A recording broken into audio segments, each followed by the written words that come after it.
CPM বারবার দাবি করে 2011 নির্বাচনের আগে তৃণমূল ও মাওবাদী একজোট হয়ে মাঠে নেমেছিল। মাওবাদীদের প্রকাশ্য সংগঠন জনসাধারণের কমিটিতে যোগ দিয়েছিল তৃণমূল। এই অভিযোগ কার্যত স্বীকার করে নিয়েছেন আত্মসমর্পণকারী মাওবাদী নেত্রী সুচিত্রা মাহাতোর স্বামী তথা তৃণমূল নেতা প্রবীর গড়াই।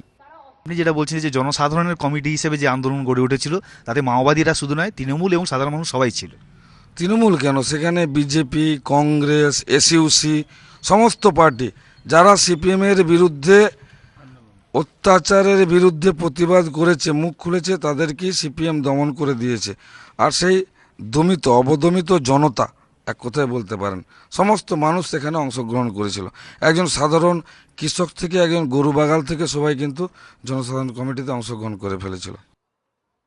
সিপিএম খোঁচা দিয়ে বলে, ক্ষমতায় আসার আগে মমতা বন্দ্যোপাধ্যায় দাবি করতেন পশ্চিমবঙ্গে মাওবাদী বলে কিছু নেই, আর মুখ্যমন্ত্রী হয়ে এখন শিলাদিত্য চৌধুরীকেও মাও তকমা দিচ্ছেন। মুখ্যমন্ত্রী আগে কেন মাওবাদী বলে কিছু নেই বলতেন, তার ব্যাখ্যা দেওয়ার চেষ্টা করেছেন প্রবীর গড়াই। মুখ্যমন্ত্রী বারবার বলতেন ভোটের আগে যে মাওবাদী বলে কিছু নেই, সব সিপিএম। তো এখন তিনি আবার বলছেন, অনেকেই বলছেন উনি মাওবাদী, এই মাওবাদী।